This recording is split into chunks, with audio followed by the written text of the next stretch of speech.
1 crore new voters show up between Lok Sabha and Vidhan Sabha.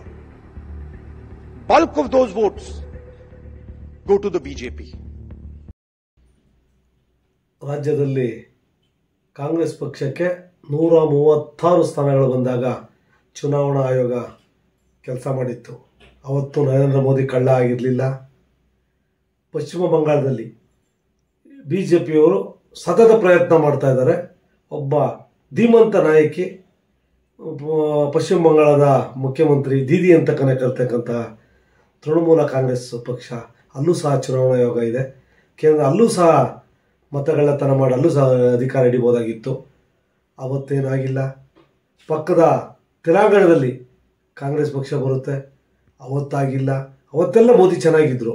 ಇವರು 136 seat ತಗೊಂಡಾಗ ಪಶ್ಚಿಮ ಬಂಗಾಳದಲ್ಲಿ ಏನು ಮಾಡೋಕ್ಕಾಗ್ತಲ್ಲ. ಕೇರಳ ಇಲ್ಲೆಲ್ಲೂ ಸಹ ಮತಗಳ್ಳತನ ಆಗಿದ್ದು ಇವರಿಗೆ ಕರ್ನಾಟಕದಲ್ಲೂ ಮಾತ್ರ ಇವ್ರಿಗೆ ಬೇಕಾದಾಗ ಇವರಿಗೆ ಏನಾಗಿದೆ ಅಂದರೆ ಏನೂ ವಿಷಯ ಇಲ್ಲ. ಮೋದಿಯಿಂದ ಒಂದು ಕಳ್ಳತನ, ₹1 ಭ್ರಷ್ಟಾಚಾರ ತೆಗೆಯೋಕ್ಕಾಗಲ್ಲ.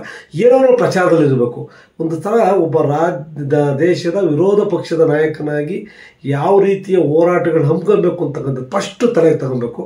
ಅಲ್ಲಿರ್ತಕ್ಕಂಥ ಹಿರಿಯರಿದ್ದೀರಿ, ವೀರಪ್ಪ ಮೊಯ್ಲಿಯವರಿದ್ದೀರಾ, ಮಲ್ಲಿಕಾರ್ಜುನ್ ಖರ್ಗೆ, ಧೀಮಂತ ನಾಯಕರುಗಳಿದೆ, ಸಿದ್ದರಾಮಯ್ಯನವರು ಎಲ್ಲ ಒಳ್ಳೆ ರಾಷ್ಟ್ರಮಟ್ಟಕ್ಕೆ ಹೋಗುವಂಥ ನಾಯಕರುಗಳೇ. ನೀವು ಅವ್ರ ಬುದ್ಧಿ ಹೇಳೋಕು ನಿಮ್ಮ ಕೈಲಿ ಹೇಳೋಕ್ಕಾಗಲ್ಲ. ಯಾಕೆಂದರೆ ಹೈಕಮಾಂಡ್ ವಂಶ ಪರಂಪರೆ ಬಂದ್ಬಿಟ್ಟಿದ್ದಾರೆ.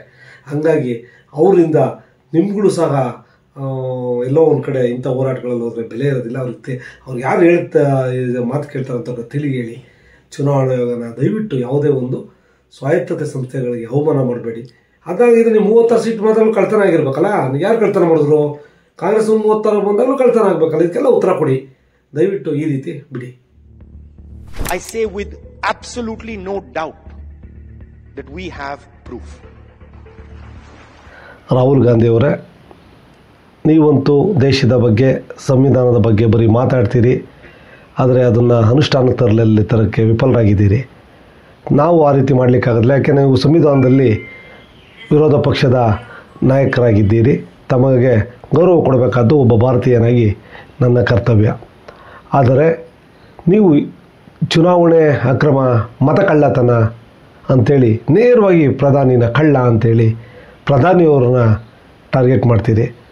ನೀವು ಅಮೇರಿಕ ಹೋಗಿ ವಿಶ್ವವಿದ್ಯಾನಿಲಯಗಳಲ್ಲೆಲ್ಲ ಪಾಠ ಮಾಡ್ತೀರಿ ಪ್ರೊಫೆಸರ್ಗಳಿಗೆ. ನಿಜ ಹೇಳ್ತೀನಿ, ಬಂದು ನಮ್ಮ ಅಂಗನವಾಡಿ ಮಕ್ಕಳಿಗೆ ಪಾಠ ಮಾಡಿ ಅವ್ರು ಕೇಳೋ ಪ್ರಶ್ನೆಗೆ ಉತ್ತರ ಕೊಡಿ.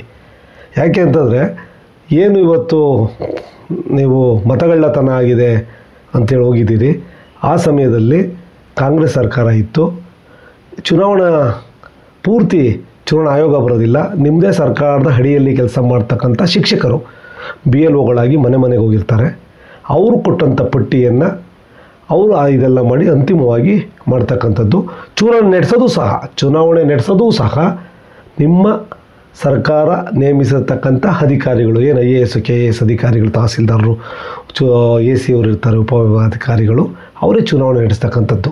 ಆಗ ಸಿದ್ದರಾಮಯ್ಯನವ್ರ ಸರ್ಕಾರ, ನಿಮ್ಮ ಕಾಂಗ್ರೆಸ್ ಸರ್ಕಾರನೇ ಇತ್ತಲ್ವ? ಇದೆಲ್ಲ ನಿಮ್ಮ ಕಣ್ಣಿಗೆ ಬೀಳಲಿಲ್ವಾ? ಏನು ಮೋದಿ ಬಂದಿದ್ರಾ? ಅಲ್ಲ, ಸಾಮಾನ್ಯ ಜ್ಞಾನ ಯೋಚನೆ ಮಾಡಿ, ದಯವಿಟ್ಟು ಮಾಡಿ. ಸಾಕಷ್ಟು ನಾನು ಮೋದಿನ ಸಮರ್ಥಿಸ್ಕೊಂತಿಲ್ಲ. ನಾನು ಎಡಪಂಥೀಯನೂ ಅಲ್ಲ, ಬಲಪಂಥೀಯನೂ ಅಲ್ಲ. ನಾನು ಮಧ್ಯಮ, ಲೆಫ್ಟಿಸ್ಟು ಅಲ್ಲ, ರೈಟಿಸ್ಟು ಅಲ್ಲ, ಸೆಂಟ್ರಿಸ್ಟ್ ನಾನು. ಹಾಗಾಗಿ ನನಗೆ ಯಾವುದು ಬಣ್ಣ ಕಟ್ಟಕ್ಕೆ ಹೋಗಬೇಡಿ. ನಾನು ಅವತ್ತಿಂದ ಹೇಳ್ತೀನಿ, ಭಾರತ ಪ್ರಜೆಯಾಗಿ ಸಂವಿಧಾನದಲ್ಲಿ ನಿಮಗೂ ಗೌರವ ಸಿಗಬೇಕು. ಯಾವುದೇ ಒಬ್ಬ ಚುನಾಯಿತ ಪ್ರತಿನಿಧಿ, ಒಬ್ಬ ಗ್ರಾಮ ಪಂಚಾಯತ್ನಿಂದ ಏನು ಆಯ್ಕೆ ಮಾಡಿರ್ತಾರೆ ಎಲ್ಲರಿಗೂ ಗೌರವ ಕೊಡ್ತಕ್ಕಂಥದ್ದು ನಮ್ಮ ಅಂಬೇಡ್ಕರ್ ಅವರ ಸಂವಿಧಾನ. ಅದನ್ನು ನಾನು ಪಾಲನೆ ಮಾಡ್ತೀನಿ. ನೀವು ಆ ಒಂದು ಇದಕ್ಕೊಂಡು ಓಡಾಡ್ತೀರಲ್ಲ ಸಂವಿಧಾನ ಅಂತ, ಅರ್ಥ ಮಾಡ್ಕೊಂಡು ಒಬ್ಬ ದೇಶದ ಪ್ರಧಾನಿಗೆ ಗೌರವ ಕೊಡ್ತಕ್ಕಂಥದ್ದು ಕಲೀರಿ. ಮತಗಳ್ಳ ನಾನು ಸಾಬೀತು ಮಾಡ್ತಿಲ್ಲ, ತನಿಖೆಗಾಗಲಿ ಫಸ್ಟು ಕೋರ್ಟಿಗೆ ಹಾಕಿ. ಏನು ಸಾಕ್ಷಿ ಆಧಾರ ಇದೆ, ನಾನು ಬೆಂಗಳೂರಲ್ಲಿ ಬಿಡ್ತೀನಿ, ಅಲ್ಲಿ ಬಿಡ್ತೀನಿ ಅಂತ ಮೀಡಿಯಾ ಮುಂದೆ ಬಿಡೋದಲ್ಲ. ಕೋರ್ಟ್ಗೆ ಹೋಗಿ ಆ ಸಂಬಂಧಪಟ್ಟ ಅಧಿಕಾರಿಗಳು ಜೈಲು ಶಿಕ್ಷೆ ಆಗಲಿ, ನಿಮಗೆ ಅಭಿನಂದಿಸ್ತೀವಿ. ಈಗ ಒಂದು ಕೆಲಸ ಮಾಡಿ, ಕೊಟ್ಟಿದ್ದೀರಲ್ಲ, ಚುನಾವಣಾ ಆಯೋಗನೂ ತಮಗೆ ಕೇಳಿದೆ ಸೈನ್ ಮಾಡಿಕೊಡಿ ಅಂತೇಳಿ. ಸೈನ್ ಮಾಡಿಕೊಟ್ಟು ನೀವು ಹೇಳಿರೋದು ಸಾಬೀತಾದರೆ ಆ ಅಧಿಕಾರಿಗಳು ಮನೆಗೆ ಹೋಗ್ತಾರೆ. ಕಾನೂನಲ್ಲಿ ಅವಕಾಶ ಇದೆ. ಅಕಸ್ಮಾತ್ ಸುಳ್ಳಾದರೆ ನೀವೇನು ಆರೋಪ ಮಾಡ್ತಿದ್ದೀರಲ್ಲ ಕಾಂಗ್ರೆಸ್ಸು, ನೀವೆಲ್ಲ ರಾಜಕೀಯ ನಿವೃತ್ತಿ ತಗೊಂಡು ಮನೇಲಿರ್ತೀರಾ? ಕಾಂಗ್ರೆಸ್ನಲ್ಲೇ ಇರ್ತಕ್ಕಂಥ ಯುವಕರನ್ನ ಮುಂದಕ್ಕೆ ತನ್ನಿ. ಬೇರೆ ಪಕ್ಷದ ಬಗ್ಗೆ ನಿಮ್ಮ ಕಾಂಗ್ರೆಸ್ನಲ್ಲೇ ಸಾಕಷ್ಟು ಲಕ್ಷಾಂತರ ಜನ ವಿದ್ಯಾವಂತರಿದ್ದಾರೆ, ಅವ್ರಿಗೆ ಅವಕಾಶಗಳು ಸಿಗ್ತಾ ಇಲ್ಲ. ನೀವುಗಳು ಬರೀ ಹಳೆ ತಲೆಮಾರುಗಳು ಅಂದ್ಕೊಂಡು ಅವ್ರನ್ನ ಬ್ಯಾನರ್ ಪೋಸ್ಟ್ ಹಾಕಿ ಕಂಡಿದ್ದೀರಿ. ಅಂಥವ್ರು ಇವತ್ತು ದೇಶನ ಮೋದಿ ಮೀರ್ಸಾ ಅಂತ ತಗೊಂತವ್ರು ಕಾಂಗ್ರೆಸ್ನಲ್ಲೇ ಇದ್ದಾರೆ. ಅಂಥವ್ರು ಆಚೆಗೆ ಬರ್ತಾರೆ. ನೀವೆಲ್ಲ ನಿವೃತ್ತಿ ತೊಗೊಂಬಿಡಿ. ದೇಶ ಸೇವೆ ಮಾಡ್ತಕ್ಕಂಥವ್ರು ಕಾಂಗ್ರೆಸ್ಸಲ್ಲೂ ಸಹ ಇದ್ದಾರೆ. ದಯವಿಟ್ಟು ನಾನು ಜಾಸ್ತಿ ಮಾತಾಡ್ಲಿಕ್ಕೆ ಹೋಗೋದಿಲ್ಲ. ದಯವಿಟ್ಟು ನಿಮ್ಗೇನಾದ್ರು ಇದ್ದರೆ, ಮೋದಿ ಕಳ್ಳ ಅನ್ನೋದಾದರೆ, ಮೋದಿ ಏನು 15-18 ವರ್ಷ ಇವತ್ತು ಪ್ರಧಾನಿಯಾಗಿ 3ನೇ ಸರಿ 13 ವರ್ಷ ಆಗಿದೆ.